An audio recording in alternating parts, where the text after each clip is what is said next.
말씀 읽고 시작하겠습니다. 이사야 11장 3절 그가 여호와를 경외함으로 즐거움을 삼을 것이며 그의 눈에 보이는 대로 심판하지 아니하며 그의 귀에 들리는 대로 판단하지 아니하며. 안녕하세요. 저는 HCS에 16기로 입학한 김정현입니다.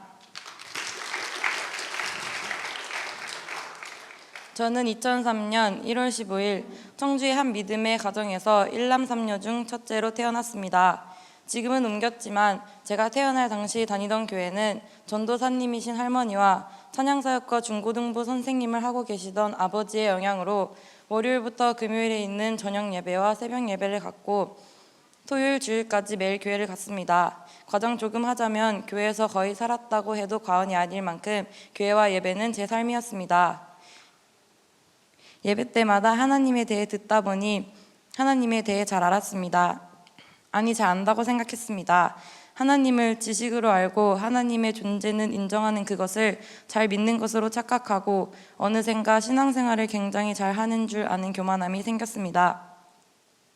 예배의 자리를 사모하거나 하나님과의 관계를 깊이 하는 것도 없으면서 다른 아이들과 비교할 때에는 그래, 나 정도면 신앙생활 잘하는 거지, 혹은 저 아이들보다는 내가 구원받을 만해 하는 교만함이 생겼습니다.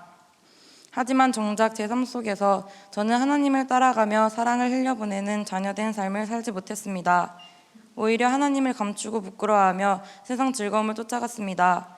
예배와 기도보다 노는 것이 더 즐거워졌습니다. 주일에 교회를 가야 해서 친구들과 놀지 못하는 것에 대한 불만이 생겼고, 주일에 교회만 다녀오면 끝이 아닌가 하는 생각에 적당히 한 발은 세상에 한 발은 교회에 걸쳐 썬데이 크리스찬으로서 편하게 살고 싶었습니다. 그러던 중 교회를 몇 번 옮기면서 만나게 된 한 목사님의 권유로 12차 하가다 캠프를 알고 참여하게 되었습니다. 처음에 캠프는 너무 싫었습니다. 아침부터 저녁까지 말씀만 읊조리는 스케줄이 싫었고, 자매 형제 하는 호칭은 캠프가 거의 끝날 때까지도 입에 붙지 않았지만 하루하루가 지나면서 점차 제 생각이 바뀌는 것이 느껴졌습니다. 억지로라도 말씀을 읊조리다 보니 죽도록 하기 싫었던 하가다가 어느샌가 할만하게 느껴졌습니다. 성령 집회 시간을 통하여 처음으로 예배 때 진심 어린 회개와 눈물을 흘려도 보고 뭔가 내 스스로 바뀐 것 같고 하나님을 사모하는 게 뭔지 조금 알 것 같았을 때 캠프가 끝이 나고 일상생활로 돌아왔습니다. 캠프가 끝나고 중학교에 입학한 후 저는 오히려 이전보다 더욱 빠르게 세상에 물들어갔습니다. 세상적인 친구들, 선배들과 어울리며 마음에 들지 않는 친구를 따돌리고 배척하였습니다. 또한 정말 욕이 아니면 말문을 어떻게 열어야 할지 몰랐고 그냥 대화 자체를 할 수 없을 정도로 말이 험해졌습니다. 수업 시간에는 잔날보다 자지 않은 날이 오히려 손에 꼽기 쉬울 정도였고, 쉬는 시간이나 특히 점심시간에는 학교 담을 넘어서 친구들이랑 몰래 학교 근처 편의점에 다녀온 적도 많았습니다. 부모님은 그런 저를 두고 볼 수 없으셨는지 다니던 학교를 그만두게 하셨습니다. 자퇴를 하고부터 제 인생의 고난이라고 할 수 있는 순간들이 많이 왔는데 교회와의 트러블이 있었고 부모님은 그런 문제로 많이 힘들어하셨습니다. 물론 집안 분위기도 안 좋아지게 되었고 아무에게도 제 속 얘기와 힘듦을 이야기할 수 없었습니다.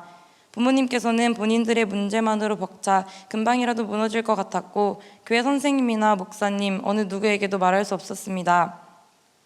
항상 겉으로 웃으면서 다른 사람에게 조금이라도 약점 잡히기 싫어서 내 연약함을 보인다는 것이 죽기보다 싫었고 믿음을 주기 어려웠습니다.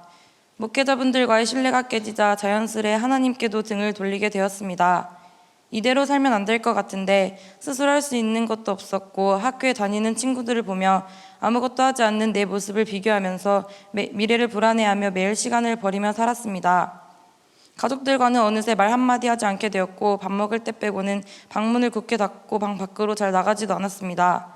죽고 싶다는 생각도 많이 하게 되었는데 사실 16차 캠프 또한 이러한 상황에서 잠시라도 벗어나고 싶어 선택한 도피처 중 하나였습니다. 여느 때와 다름없을 캠프라고 생각했는데 캠프에서 하나님의 만지심을 느꼈습니다.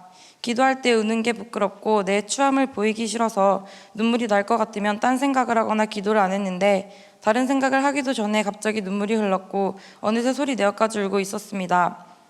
그렇게 울고 나서 정말 마음이 편해짐을 느꼈습니다. 캠프가 끝나고 학교 입학해보는 게 어떻겠냐는 부모님의 권유에 알았다고 했습니다. 입학하고 나서부터 하나님께서는 더욱 저를 다루어 가셨습니다. 너무나도 다른 사람들과 24시간 살을 부대끼며 지내면서 하나님께서는 절대 깨지지 않을 것 같던 견고한 생각의 틀을 깨시고 훈련시키셨습니다. 내 생각을 죽이도록 하셨고 서로의 다름을 인정하고 다른 부분을 맞춰갈 수 있도록 하셨습니다. 자만반으로 1년 동안 학업을 포기하고 하가다만 하는 시간들이 누가 보면 굉장히 아까운 시간이라고 할 수 있겠지만 저는 그 시간을 통해 정말 많은 것을 얻었습니다. 세상과 차단되어 말씀만 읊조리면서 내 속에 말씀을 집어넣고 하나님의 언어로 채울 수 있었고 이제는 오히려 욕을 듣는 것이 불편하고 하는 것이 어색하게 되었습니다. 기도하는 법을 배우고 기도를 통해 많은 회복을 경험할 수 있었습니다. 한 학기가 지나고 캠프생으로서 참여하던 캠프를 섬기는 자리에서 참여하게 되었을 때 또한 많이 다루어졌습니다. 캠프를 준비하고 진행하면서 캠프생으로서 참여할 때는 알지 못했던 뒤에 숨겨진 많은 사람들의 수고를 알게 되었고 조장으로서 섬기면서 진정한 섬김이 무엇인지 알게 되었습니다. 리더의 자리가 무엇인지 깨닫고 여전히 남아있던 내 인간적인 생각들이 조언들을 대하며 한 번 더 깨지는 계기가 되었으며 캠프가 끝난 후에 한층 성장한 나를 볼 수 있었습니다. 그렇게 1년 자만반이 끝나고 고등반이 되었을 때에는 자만반 때와 다른 문제들이 다가왔습니다. 당장의 공부의 벽이 너무 높았고 시험이 다가올수록 초조해졌습니다. 보이는 것을 의지하지 말자, 공부는 하나님께 영광 돌리기 위한 도구일 뿐이다, 점수는 중요하지 않다 등의 말들은 전부터 듣던 것들이지만 정작 시험이 내게 닥쳤을 때 저는 여전히 보이는 것에 무너지고 흔들렸습니다.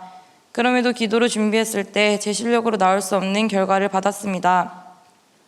뻔한 말이라고 할 수도 있겠지만 정말 하나님께서 하셨다고 말하고 싶습니다. 모든 일을 선으로 이루시는 하나님께서 이 시간을 통하여 나는 아무것도 할 수 없음과 내가 아무것도 할 수 없을 때 붙들 것은 오직 하나님이라는 것을 깨닫게 하시고 보이는 것을 단순히 보이는 대로 보는 것이 아니라 보이는 것을 통해 보이지 않는 것을 봐야 함을 깨닫게 하셨습니다. 그러므로 나에게 주어진 모든 상황이 지금 당장은 이해가 가지 않을지라도 이 순간순간들이 하나님께서 태초에 세상을 지으시기 전, 나를 창조하시기 전부터 설계해 두신 그분의 크신 계획대로 완벽하게 흘러가고 있음을 알게 하시고 어떤 부분에 있어서 실수를 하게 되었을 때 자책하고 좌절하던 이전의 나와 달리 나의 실수를 선으로 이루실 하나님을 기대할 수 있도록 회복하셨습니다. 저는 여전히 연약한 죄인이지만 넘어지면 일으켜주시고 뒤처지면 기다려주실 하나님과 발맞춰 앞으로를 살아가고 싶습니다. 말씀 읽고 마치겠습니다. 이사야 11장 3절, 그가 여호와를 경외함으로 즐거움을 삼을 것이며 그의 눈에 보이는 대로 심판하지 아니하며 그의 귀에 들리는 대로 판단하지 아니하며. 감사합니다.